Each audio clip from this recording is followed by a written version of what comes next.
Entrega teu caminho ao Senhor, confia nele e o mais ele fará. Muito bom dia!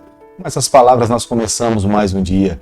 Reconhecemos que das mãos do Criador nós recebemos a bênção de acordarmos esse dia, vermos o brilho do sol. Mas ao recebermos essa bênção do Senhor, o nosso coração se enche de gratidão, de regozijo.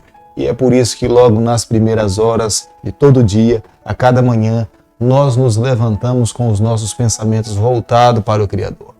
Queremos pedir a bênção dele, a companhia, a proteção e a bênção do Senhor para que esse dia nós possamos viver na presença dele. O meu pedido a Deus nessa manhã é que ele visite o teu lar, visite a tua família. Aonde você estiver nesse momento, ele se faça presente ao teu lado, como sendo um guardião, o protetor, o teu salvador, para que te conceda a vitória, não apenas nesse dia, mas em toda a tua trajetória. Deixo com você nessa manhã uma parte da Bíblia que está no livro de Salmo, capítulo 107, o verso 8, onde a Bíblia diz o seguinte: rendam graças ao Senhor por sua bondade e por suas maravilhas, para com os filhos dos homens. Salmo 107, o verso 8. Nós a cada manhã rendemos graças ao nosso Deus. Cantamos, nós aqui oramos, estudamos a sua palavra, expressamos reconhecimento da bondade e a grandeza de Deus e os seus feitos sobre a nossa vida. É a maneira pela qual nós rendemos graças ao Senhor, porque são muitas as maravilhas para com a nossa vida. A cada manhã nesse canal nós temos a alegria de estudarmos um capítulo da palavra do Senhor. E nessa manhã eu convido você a ter nas mãos a palavra de Deus no livro de 2 Samuel, capítulo 24, o verso 1. Tornou a ira do Senhor a acender-se contra os israelitas. E ele incitou a Davi contra eles, dizendo: vai, levanta o censo de Israel e de Judá. O livro de 2 Samuel, na verdade, ele termina no capítulo 21 do mesmo livro. Os capítulos que estão a seguir são apêndices inseridos nesse livro.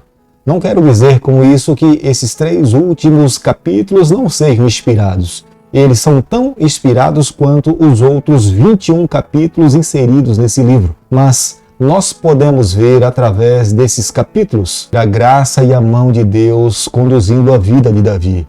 Davi não precisou ingressar na escola do pecado para que ele pudesse se envolver com o pecado.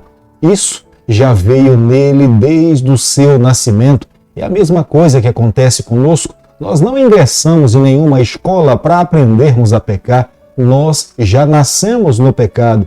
Mas o livro de 2 Samuel vem nos ensinar que a graça de Deus é poderosa para nos salvar dos nossos pecados. É necessário nos submetermos à vontade do Senhor. É necessário reconhecermos os nossos pecados. É necessário viver uma vida de confissão.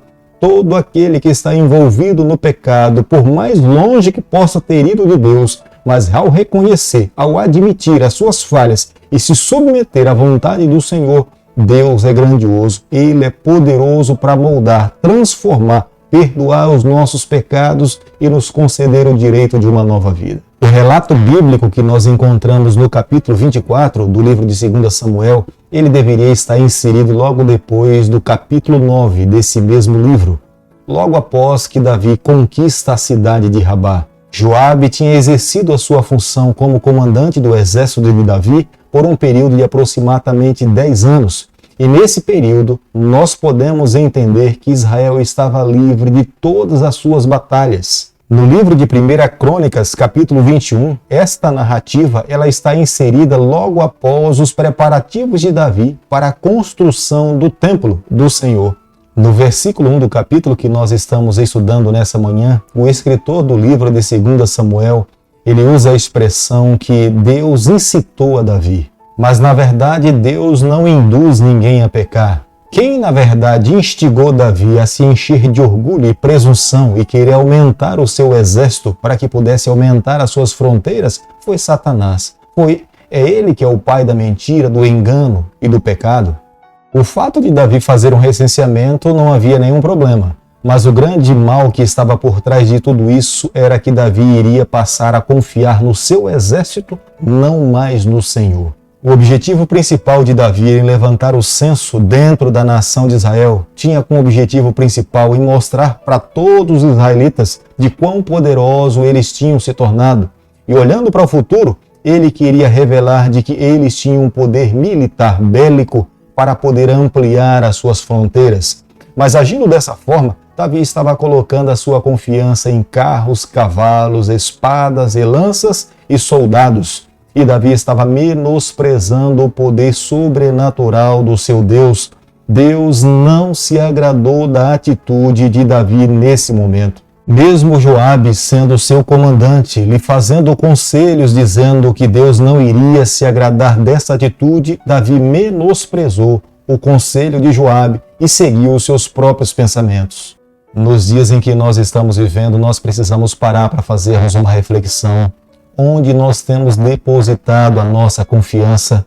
Como Davi foi tentado em depositar a sua confiança em carros, cavalos e espadas, nós, nos dias em que vivemos, nós somos tentados também a manter a nossa confiança no poder aquisitivo que nós adquirimos, no modelo do carro que nós temos, na casa que o Senhor nos concedeu, em outros objetos que no decorrer da vida nós podemos também receber. Mas a palavra de Deus nessa manhã é para nós. Nós não podemos depositar a nossa confiança em bens, em objetos. Nós precisamos manter a nossa confiança no Senhor. É Ele que nos mantém, é Ele que nos sustenta, é Ele que nos defende do poder do mal, é Ele que nos concede a salvação. E é através dele que um dia nós receberemos a coroa da vida eterna para estarmos com ele por toda a eternidade. Por isso que hoje, se porventura algum desses objetos nos impede de nos colocarmos nas mãos de Deus por completo, hoje, como Davi, nós precisamos confessar as nossas falhas. 2 Samuel, capítulo 24, verso 12, a Bíblia diz o seguinte: Vai e dize a Davi, assim diz o Senhor, 3 coisas te ofereço, escolhe uma delas para que eu te faça.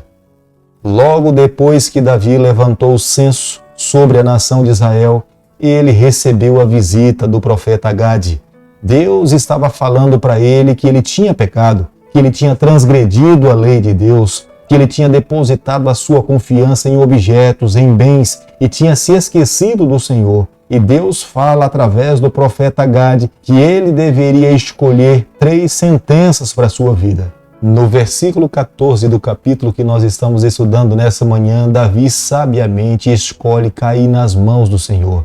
Davi conhecia o Senhor, Davi sabia quem era Deus, ele sabia perfeitamente também quem eram os seus adversários das fileiras inimigas. Mas entre cair nas mãos dos homens e cair nas mãos de Deus, ele preferia ser punido diretamente pelo Senhor, porque ele sabia que a misericórdia do Senhor se renovam sobre a nossa vida a cada manhã. Querido amigo, se você em algum momento da sua vida se descobrir que se envolveu com o pecado, busque diretamente o Senhor, abra o seu coração a Deus, confesse o seu pecado. As misericórdias de Deus se renovam sobre nós a cada manhã. Deus abomina o pecado, mas Deus ama todo pecador. Davi era conhecedor dessa verdade. Por isso que nesse momento, a sua opção, ele escolhe de fato cair nas mãos de Deus. No versículo 16 do capítulo que nós estamos estudando nessa manhã, nós encontramos uma expressão que o Senhor se arrependeu.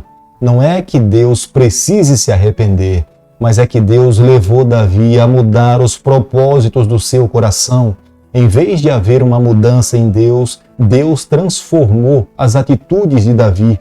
A maldição que estava para cair sobre a nação de Israel, pelo fato de Davi se voltar para Deus, não mais aconteceu.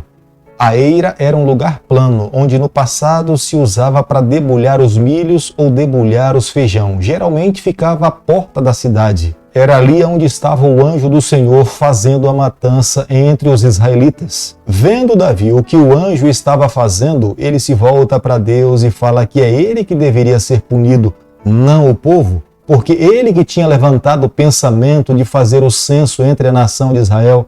Mas na verdade não era apenas Davi o culpado, todos os israelitas também eram culpados, porque dentro do coração do povo israelita havia o mesmo sentimento que tomou conta do coração do rei Davi. Por isso que Deus não apenas puniu a casa de Davi, mas também puniu a todo israelita. Querido amigo, nessa manhã, ao concluirmos o capítulo 24 do livro de 2 Samuel, eu e você, ao estudarmos esse apêndice do livro de 2 Samuel, nós precisamos chegar à seguinte conclusão: o mesmo Deus misericordioso que foi complacente, que usou de graça para com Davi, é o mesmo Deus que nós estamos servindo nos dias atuais. Se porventura na nossa trajetória cometermos pecados, erros e falhas, que um dia Davi também cometeu na sua vida, o que eu e você precisamos fazer é nos voltarmos para o Senhor, é abrirmos o nosso coração, é nos colocarmos nos seus braços e tenha certeza que o mesmo Deus que perdoou Davi, que perdoou o seu povo, irá também apagar as nossas transgressões. Há uma segunda lição aqui também para nós. Nós precisamos a cada dia aprendermos a pedir as bênçãos de Deus sobre a nossa vida, mas jamais devemos nos esquecer também de termos um coração agradecidos. Nada que nós fazemos sob a face dessa terra conseguimos fazer independente do Senhor. Tudo o que fazemos, dependemos dele. Deus coloca diante de nós o livre-arbítrio, o direito de escolhermos, de fazermos as nossas decisões entre o bem e o mal. Embora em algum momento da nossa vida escolhamos fazer o mal, mas mesmo assim é porque Deus permitiu, Ele não nos obriga. Mas Ele nos faz um convite para que todos nós escolhamos obedecer, amá-lo, segui-lo. Se isso não for uma expressão de amor para com os seus filhos, eu não sei o que é amar. Por isso que nessa manhã, o meu convite a você é que a cada dia nós santifiquemos o nosso direito de escolha, colocando nas mãos do nosso Deus. Vivendo assim, nós teremos um futuro e uma vida feliz. Querido Pai, nas Tuas mãos nessa manhã nós nos colocamos, confessamos as nossas falhas, reconhecemos que muitas vezes decidimos independente de Ti, mas por favor, Senhor, nos abençoa, perdoa, nos concede a Tua graça, o Teu perdão. Nós oramos, nós pedimos e o fazemos em nome de Jesus. Que o Senhor te abençoe e te guarde, que Ele faça resplandecer o seu rosto sobre você, que Ele tenha misericórdia de você, que sobre você nessa manhã Ele levante o seu rosto e conceda a sua paz em nome de Jesus. Amém.